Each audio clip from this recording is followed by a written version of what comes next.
Happy Sunday. I feel like this is my favorite spot to start filming because it's just, I don't know, bright, nice. The sun that always kills my eyes is down now because it's 2 o'clock. It's usually around 9 where the sun comes in and it's blinding.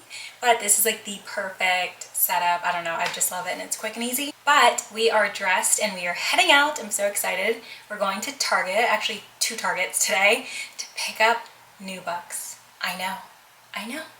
I like never buy new books, not that I'm against it or anything. It's just I really enjoy thrifting books. I'll usually go to Goodwill like today and I'll thrift some books, and that was kind of the plan. But I woke up and Target had a special going on, I think for their like Black Friday month. I don't think Black Friday is really a thing anymore. Most stores just have like a full month of Black Friday deals, honestly. That's what I've noticed recently. But today's deal was buy 2 books, get 1 free. Which I was like, you know what, that's okay.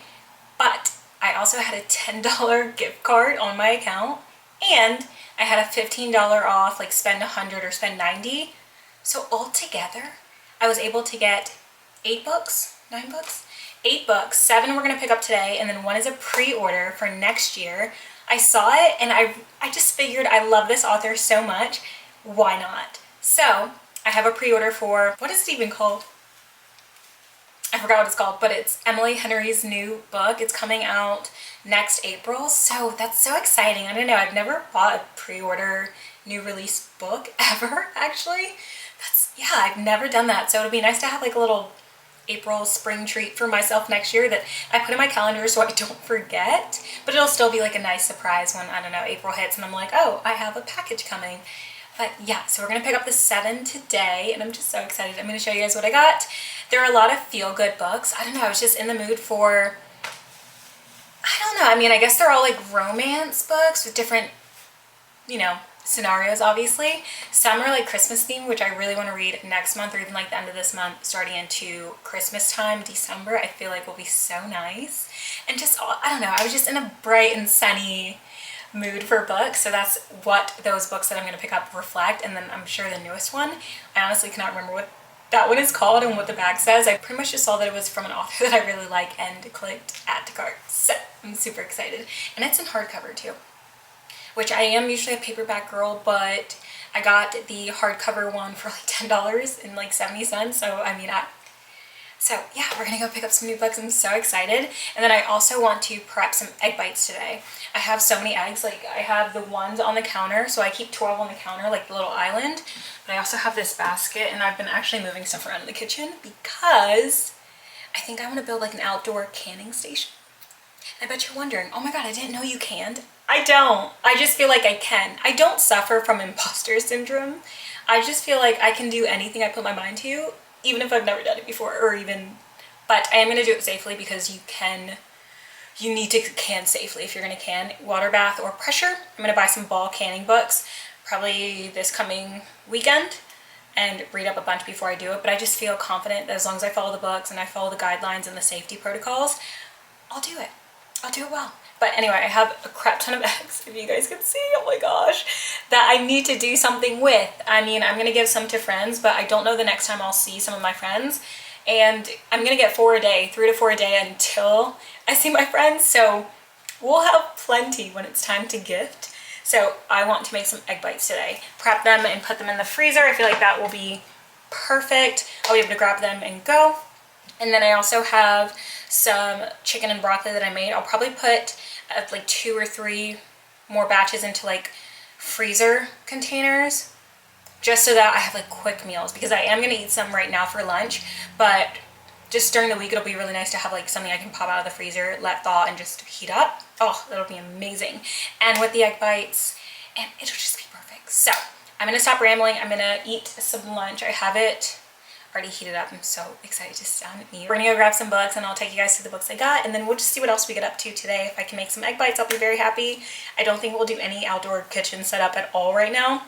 I already have the tables that I want to use because my neighbors, before they move, gifted them to me. So I have these stainless steel tables that I just kind of want to move over to the covered part and set up. And then I think I might get like a water bath canner from Ball for Black Friday, or maybe like a duo of a pressure canner water bather that I forgot what the brand is that I saw, like I was watching some videos about it. I might do that, but I'll keep you guys updated. That'll be in another vlog if I decide to do that. I'll definitely film it, and then if I get into canning and actually maybe like do a few batches myself, and then I can show you guys. Because what I don't want to happen is I experiment and someone's like following along with me, even though this is not an educational channel, guys. We are just living life for the first time. Especially like things like canning, definitely don't follow me as like your guide.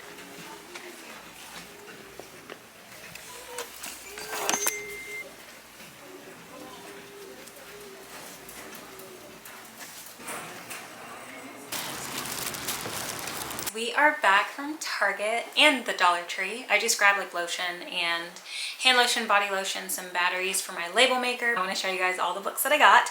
Like I said, I got 7 books, right? This is 6. Oh, I got 9 books. Why did I think I got 8 books? I got 9 books. I have 8 here with me. The other one, like I mentioned, is a pre-order from Emily Henry. And the name of it is Great Big Beautiful Life by Emily Henry. And I have it in a hardcover. So the 2 books that I got that are holiday themed, the first one is called The Christmas Fix by Lucy Score.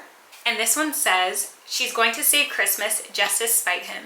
Single dad and town manager Noah Yates has always taken his responsibilities seriously. But when a late season hurricane turns Mary, Connecticut into a disaster, he's left scrambling to pick up the pieces of the home he loves. That is until renovation expert and reality TV star Catalina King shows up with the camera crew and a budget big enough to put the town back together. It seems like the perfect Christmas gift, but Noah isn't so sure.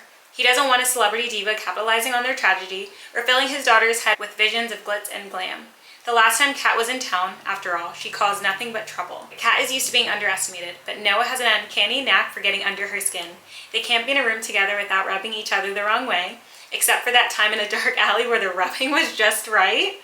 Can these enemies work together to pull off a Christmas miracle, or will their fighting lead them both on the naughty list? All of these books are like, not necessarily enemies to lovers or anything, but they're all like romance, like, I don't know, feel-good romances that probably have like a little bit of some drama in there, but nothing like the thrillers that I read. I was just in the mood for that, but this is definitely going on my holiday TBR. I'm definitely gonna knock this one out during the holidays. I'm so excited. The next book I got is another holiday one. This one is called How My Neighbor Stole Christmas by Megan Quinn. This one says, every Kringle in Kringletown celebrated Christmas a lot, but Coal Black on Whistler Lane unfortunately did not. That is so stinking cute. As his fellow citizens decorate their quaint town, brimming with carols and glad tidings, Cole wants nothing more than to hibernate the winter away. But his dreary plans are thwarted when his Christmas nemesis, Story Taylor, moves in next door to care for her Aunt Cindy.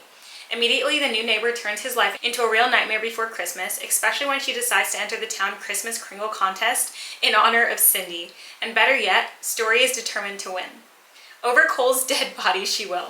With help from his friend Max, Cole decides to enter the competition as well to beat Story at her own game by pretending that this hometown grump's heart has grown 3 sizes this season and he's fallen for the girl next door. And unfortunately for Story, she has to follow his lead to have a chance at Christmas Kringle title. That is... But the competition isn't the only thing that heats up. Cole and Story's fake relationship becomes very real, and before they know it, they're attempting to hide it from Aunt Cindy. Things get complicated, the competition gets tough, and all it takes is one single night for someone to steal it all. Is this not a romance of the Grinch? This is again added to my holiday TBR, these 2, and then I already own 2 more books that are holiday themed, so 4 books in total, which I think is like a good amount to put on a tentative TBR. The next book that I have that I actually do want to start kind of like right now, Mr. Fixer-Upper by Lucy Score. The back says, it's a constant battle on set between this sexy, grumpy renovation reality star and his no-nonsense field producer. Paige St. James has zero time for temperamental talent, especially flannel-wearing Gannon, that's a very interesting name, Gannon King, who acts like being in front of the camera is the last thing he wants. Mr. Sex in a Tool Belt has made it his mission in life to get a rise out of her, but Paige is a master at locking down her temper. After all, they're on the road together, working long hours, renovating homes, and changing lives. When Gannon manages to find his way through the cracks in her professional facade, sparks fly, and hiding it from the cameras is all but impossible. Gannon is infatuated, but Paige knows she won't ever be taken seriously if she's caught sleeping with the star of her show. Except, she can't seem to resist those big, rough hands, their smoldering hazel eyes, the dimples, the tool belt, that fiercely protective vibe. Too bad it's all about to come crashing down. The next two books I have are from Ashley Poston, and I read The Dead Romantics Club by her, and I loved it. I've heard so many good things about both of these books, so I'm super excited to get started. The first one I have is called A Novel Love Story, and I love the cover. This says, "Love is stranger than fiction." That's correct. Aline Elsie Merriweather loves to get lost in a good happily ever after. The fictional kind, anyway. Because at least imaginary men don't leave you at the altar. Oh. Okay. She feels safe in stories, at home in books, which might be why she's so set on going to her book club's annual retreat this year. She needs good friends, cheap wine, and grand romantic gestures, no matter what. When her car unexpectedly breaks down on the road, she finds herself stranded in a quaint town that seems like it's right out of a novel. Because it is. This place can't be real, and yet she's here in Aloriton, the town from her favorite romance series, where the candy store's honey taffy is always sweet, the local bar's burgers are always a little burnt, and rain always comes in the afternoon. It feels like home. It's perfect, and perfectly frozen, trapped in the late author's last unfinished story. Elsie is sure that must be why she's here, to help bring the town to its storybook ending. Except there is a character in Aloriton whom she can't place. A grumpy bookstore owner with mint green eyes, an irritatingly sexy mouth, and impeccable taste in novels. And he does not want her finishing this book. Which is a problem because Elsie is beginning to think the town's happily ever after just might be intertwined with her own. I love that, especially like having to do with like a bookstore. The next one I have again is from Ashley Poston. This one is called The 7 Year Slip. It says, same place, different time. Sometimes the worst day of your life happens and you have to figure out how to live after. For Clementine West, that means burying her head in her work as a book publicist, being practical and forgetting the silly things her beloved aunt Anelia taught her, like living wide and chasing the moon. Clementine would rather stay grounded and keep her heart safe. For the last 6 months, she's done just that. But when she moves into her late aunt's apartment and finds a strange man standing in the kitchen, a man with kind eyes, a southern drawl, and a taste for lemon pies, her well-laid plans begin to fall apart. Because he's the type of man who, before it all, she would have fallen head over heels for. And she still might. Except he exists in the past. 7 years in the past, to be exact. And she quite literally lives 7 years in the future. Her aunt always said the apartment was a pinch in time, a place where moments blended like watercolors. She also said that love is never a matter of time, but a matter of timing. And Clementine fears she may be 7 years too late. The next 3 books I got are from Emily Henry, which I think I was mentioning in my, not last vlog, previously, that I really enjoyed reading her books, or at least listening to them. I've been using Libby to listen to, I've listened to Funny Story and Happy Place, and I actually also started People We Meet on Vacation the other day, but when I saw that the book was on sale, I returned it at like 20% read so the other people in line waiting for it could get it, and I was just gonna keep reading the physical copy. So the first book I have from Emily Henry is called Beach Read. So this one says, Augustus Everett is an acclaimed author of literary fiction. January Andrews writes best-selling romance. When she pens a happily ever after, he kills off his entire cast. They're polar opposites. In fact, the only thing they have in common is that the next 3 months, they're living in neighboring beach houses, broke and bogged down with writer's block. Then one hazy evening, one thing leads to another, and they strike a deal designed to force them out of their creative ruts. Augustus will spend the summer writing something happy, and January will pen the next great American novel. She'll take him on field trips worthy of a rom-com montage, and he'll take her to interview surviving members of a backwoods death cult, obviously. Everyone will finish a book, and no one will fall in love. Really. This is called People We Meet on Vacation, and the back says, 2 best friends, 10 summer trips, 1 last chance to fall in love. Poppy and Alex. Alex and Poppy. They have nothing in common. She's a wild child, he wears khakis. She has insatiable wanderlust, he prefers to stay home with a book, unlike Alex then. And somehow, ever since a fateful car share home from college many years ago, they are the very best of friends. For most of the year, they live apart. She's in New York City, and he's in their small hometown. But every summer for a decade, they have taken one glorious week of vacation together. Until 2 years ago, when they ruined everything. They haven't spoken since. Poppy is everything she should want, but she's stuck in a rut. When someone asks when she was last truly happy, she knows without a doubt that it was on that ill-fated final trip with Alex. And so she decides to convince her best friend to take one more vacation together. Lay everything on the table, make it all right. Miraculously, he agrees. Now she has a week to fix everything. If only she can get around the one big truth that has always stood quietly in the middle of their seemingly perfect relationship. What could possibly go wrong? The last book I got today, like I said, I still have that one pre-order that will come in, and I'll show you guys. I'm sure I'll have more book vlogs and hauls and stuff coming.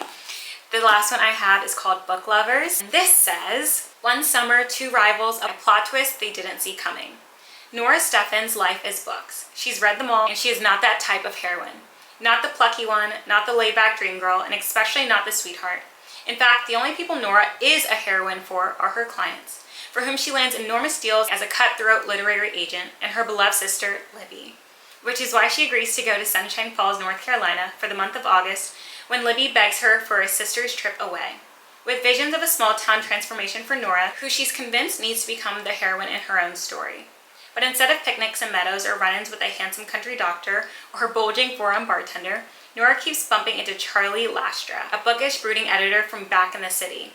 It would be a meet-cute if not for the fact they've met many times and it's never been cute. If Nora knows she's not an ideal heroine, Charlie knows he's nobody's hero. But as they are thrown together again and again, in a series of coincidences no editor worth their salt would allow, what they discover might just unravel the carefully crafted stories they've written about themselves. I am happy for being who I am and loving books. I was actually doing a little bit of organizing in the freezer. I just had the burst of energy to just quickly organize some things in here. It's not too bad, but I have some veggies that between going to the grocery store and growing, actually, I grew a few habaneros that are in here, and I have some more outside that are actually turning orange right now, so I need to pick those probably in the next few days. I was able to package some things up, red bell pepper, habaneros, got a bunch. Two things of, I believe both of these are tomatoes on the vine, so 2 packages because I got them at different times. I have them packaged and I'm trying to stack them so that it's organized. I have some corn, which I think I want to put in just a baggie that seals. I feel like that's easier for me. And then I also have some tomatoes here. These ones I grew, all of them. They're just mini cherry. No. These are mini 4th of July tomatoes. They kind of just started growing smaller as the seasons started to change. And then I have some black-eyed peas here, and then I have some butter sticks. They're the Country Crock plant butter and unsalted, which is perfect for baking that. And then I have my KitchenAid attachment for my ice cream maker, which I have my ice cream containers in it. It just helps with storage. So I want to keep the top part of the freezer veggies, fruits. I feel like that's just easier because I can stack them. And then down below I have meats, well, ish. Bottom part needs to be reorganized. I think the goal is just to finish down here. My camera is dying, so I'm gonna let you guys charge and then probably show you guys what I ended up doing in here. But I figured we might as well just organize in here because I keep looking at it like, oh my goodness, every time I open up the freezer.